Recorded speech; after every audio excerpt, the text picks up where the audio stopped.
Good morning, students. So today we are going to discuss about fuel cells and electrochemical theory of rusting. Okay. So now first of all, fuel cells.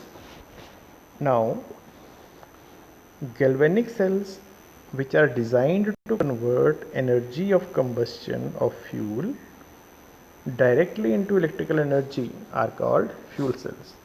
So how can we define it? We can say that fuel cells are those cells in which energy of combustion of fuel can be directly converted into electrical energy. Okay. Now, one of the most successful fuel cell uses the reaction of hydrogen with oxygen to form water. Now this is called hydrogen oxygen fuel cell. Okay. Now this was used in Apollo space program for providing electrical power. Okay. So since there is formation of water, so water vapors produced during the reaction, they were condensed and they were added to the drinking water supply of the astronauts. Since it is used in space program, so in the spaceship there are astronauts, so they need water, so that water is used, whatever is the product of hydrogen oxygen fuel cell, that water is used for drinking purposes. Okay. Now in the cell, hydrogen and oxygen are bubbled through the porous carbon electrodes. Okay, so what we do in this, we take carbon electrodes first, we bubble hydrogen gas from one end, oxygen gas from other end, and those porous carbon electrodes, they are packed with catalysts. What are the catalysts used? Platinum or palladium. Okay. And there also we use electrolyte. What is the electrolyte used?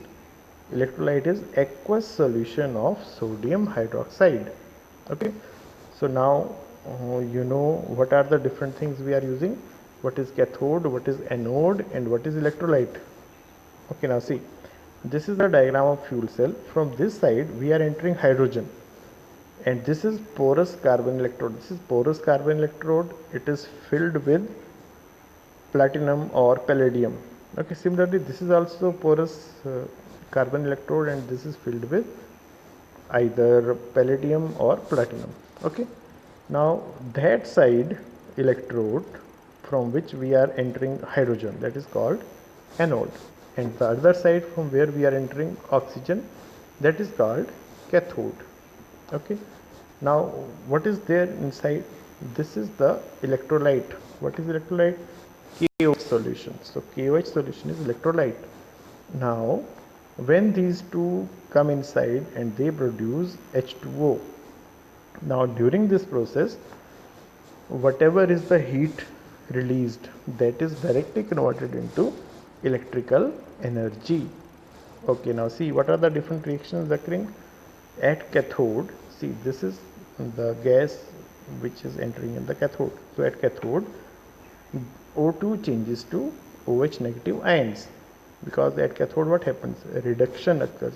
So reduction occurs, gaining of electron, and there is formation of OH negative ions. Similarly at anode, oxidation occurs, means loss of electrons, and there is addition of OH negative ions at anode. Okay. So overall reaction is H2, 2H2 plus O2, it gives 2H2. So overall reaction is the formation of water. So this is a very useful fuel cell. Now what are its advantages? Let us briefly discuss its advantages. The cell runs continuously as long as the reactants are supplied. So very first use is, it will stop functioning if we don't supply fuel. If we stop feeding hydrogen gas or oxygen gas from the on both sides, then it will stop functioning. Okay.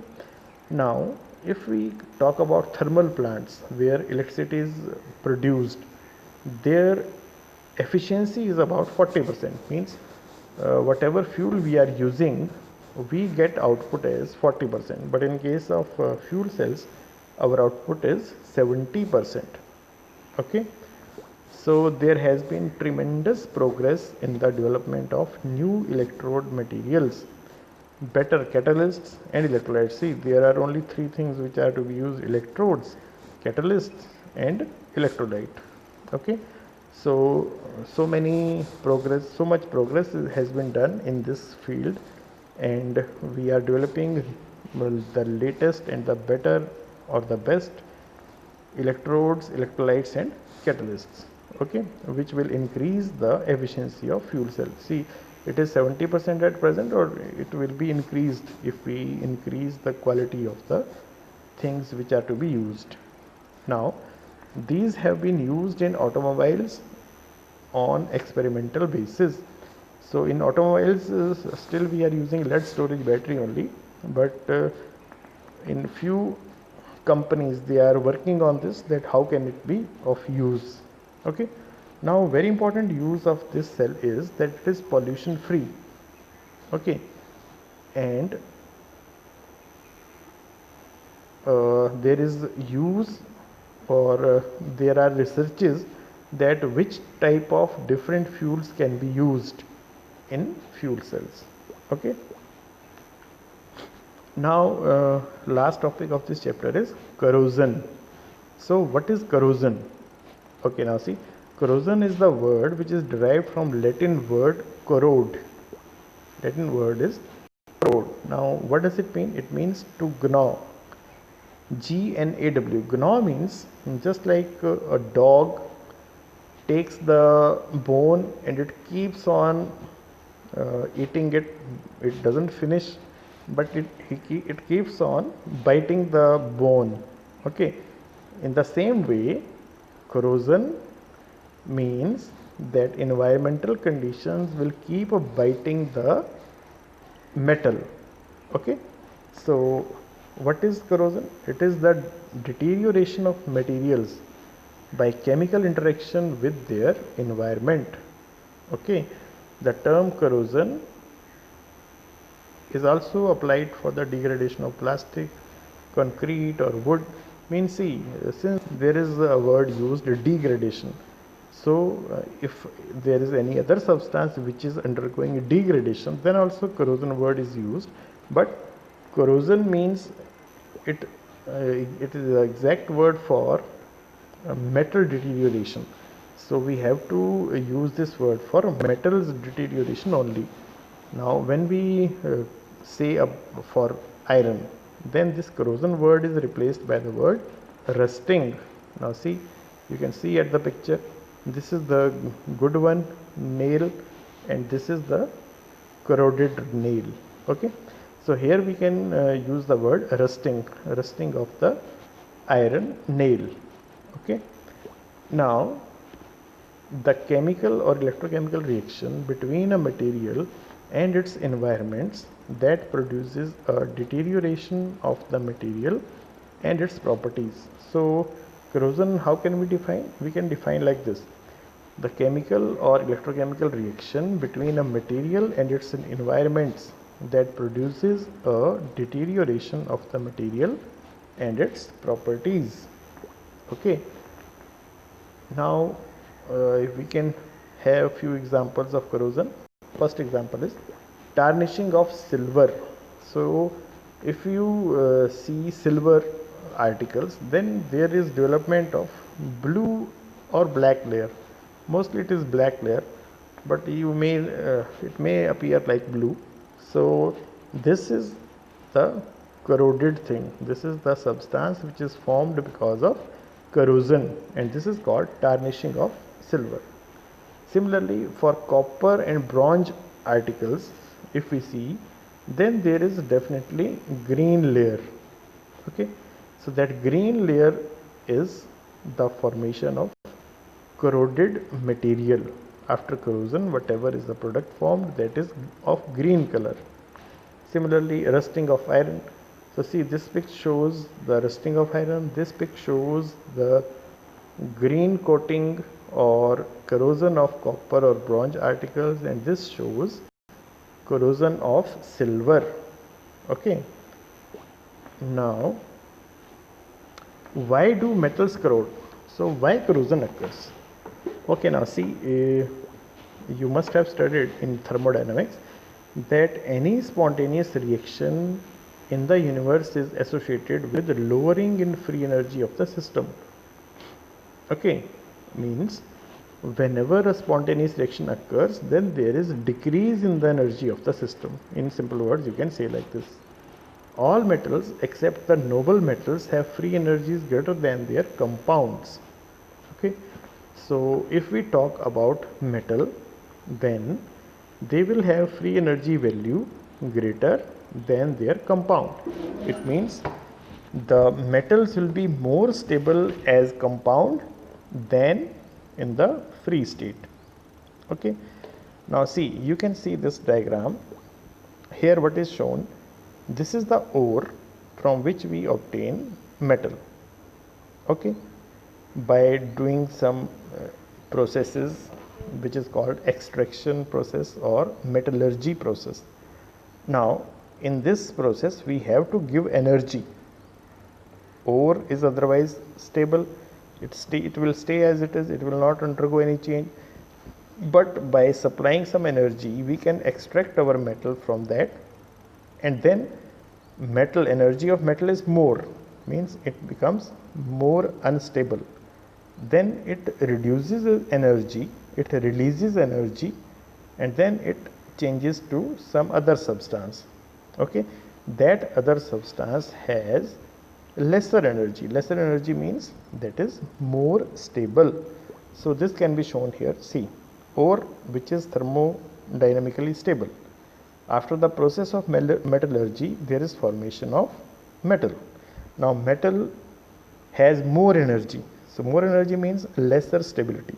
Then if it undergoes corrosion, then it forms the products. Those products are also having lesser energy, means they are also stable. So because of this nature, that metal itself is less stable and it want to be in a state of more stability, so it undergoes corrosion. Okay, now what is the mechanism of corrosion? Okay, now see, this is our iron article. Okay, and over this there will be moisture. Okay, moisture will be there. Now when moisture is there, then there will be uneven surface also. This is uneven surface. So what happens, in the surface of metal, that dip or that hole, or let us say that uneven surface, that acts as a micro electrochemical cell, that acts as a micro electrochemical cell. Now what acts as anode?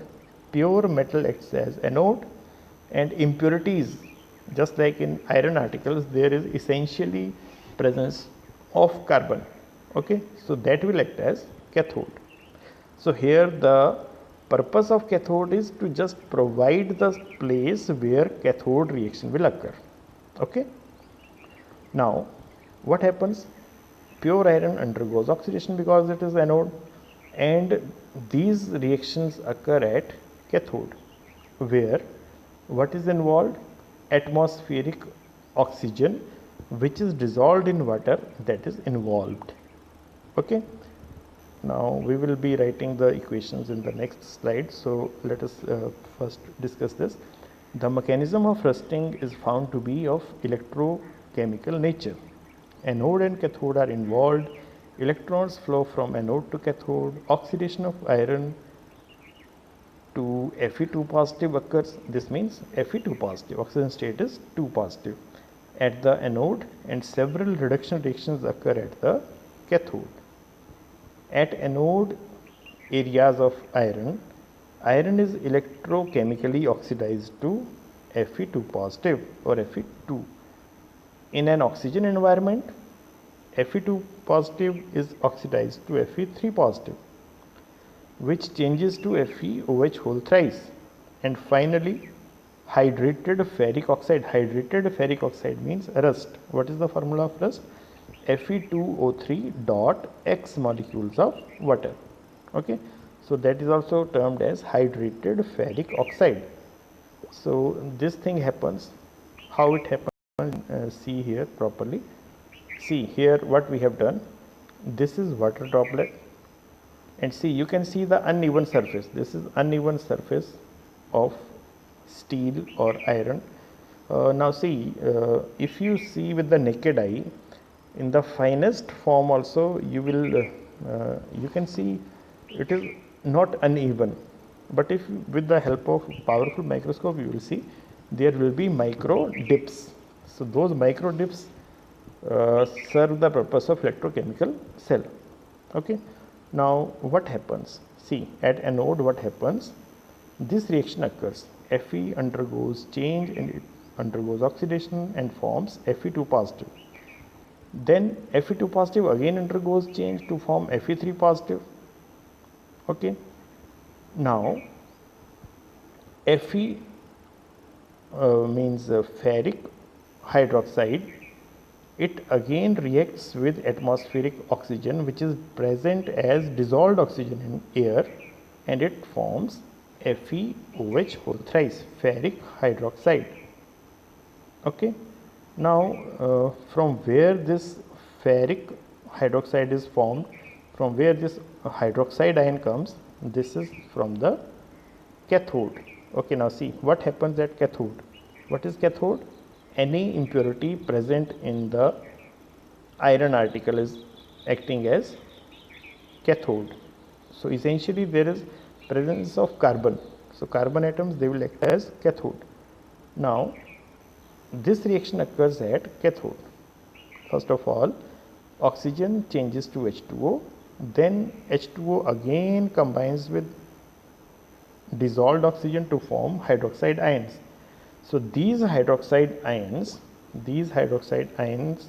combine with this, okay, and they form FeOH whole twice, which again changes to FeOH whole thrice. So this is the overall reaction occurring in the small electrochemical cells which are formed in the surface of the iron article. Okay, so when we combine all these reactions, then we will get the overall cell reaction. Okay, now how to prevent the corrosion? So we will discuss three main categories. First is barrier protection, second is sacrificial protection, and third is cathodic protection. So first is barrier protection. Now see, barrier protection means we will create a barrier between the metal and atmospheric factors. Okay, if there will be a barrier, then they will not come in contact and that will be saved. So how can we create a barrier? By painting the surface, by coating the surface with oil or grease, by developing a thin layer of some non-corrosive metal like nickel, chromium, copper, by electroplating. Okay, so we can do this formation of barrier on the basis of these. Okay, now second, cathodic protection. Now see, cathodic protection means we will protect our metal or article by making it as cathode. Okay, why? Because what undergoes deterioration? Anode undergoes deterioration, okay, or it undergoes decomposition. So when we will make the article as cathode, then it will not undergo change, but anode will undergo change. Now how can we do it? Okay, now see, first by direct current power supply. Now what we do in this? This involves connecting the iron to the negative terminal of the battery or power supply. So in automobiles this thing is done. We connect the negative terminal of the car battery to the car body. Okay, what we do? We take a wire and negative terminal of the car battery is connected with the body of car. So what it does? It slows the process of corrosion. Okay, now see, one more method is what we will do. that article which is to be protected, we will connect that article with a wire, with the connecting wire to that metal which is having more reactivity as compared to iron. Just like if iron is to be saved, then what I will do, I may connect it with magnesium metal with the help of wire. So when I will connect it like this, then what will happen, this is more reactive than this. So because of this connection, first this will undergo change, this will deteriorate and this will be safe. Okay, so what is the thing, if we connect the article to be protected with a metal of higher reactivity, then also we can save the article. Okay, this is called cathodic protection. Now sacrificial protection. Okay, now see, in this also it is also almost one and the same thing. It is called anodic protection. Okay, now what we do in this case, surface of iron is covered with a more electropositive metal like zinc or aluminium.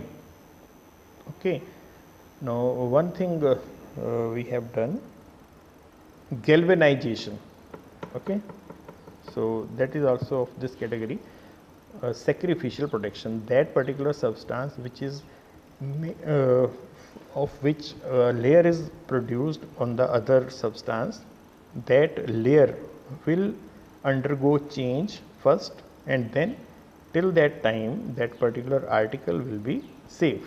Once the layer is lost, means it has degraded or it has corroded throughout, then the metal will start decaying. Okay, so corrosion of the metal will start after that.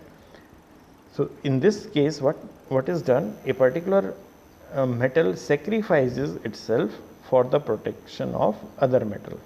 Okay, so it is called sacrificial protection. Now see here how it is done.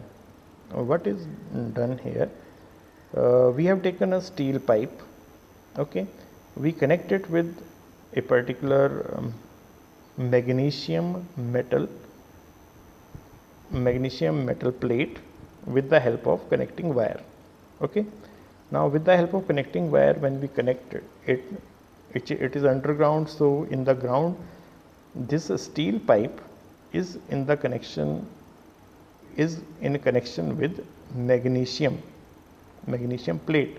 So what will happen, magnesium is more reactive as compared to steel, so it will undergo oxidation, or it will undergo decaying, it will decay. Okay, now if it happens, then it means till the time magnesium is there, magnesium portion is there, our steel pipeline will be protected. Okay, so to protect underground pipes from rusting, the pipe is connected to scrap magnesium by a wire. The magnesium sacrificially corrodes, giving electrons to the iron pipe. Rusting is slowed down. Scrap magnesium needs regularly replaced. Now see, so when we do so, then what happens, the particular substance sacrifices itself for protecting other. Now whatever we have done, on the basis of that you have to solve these home assignments. Okay, thank you.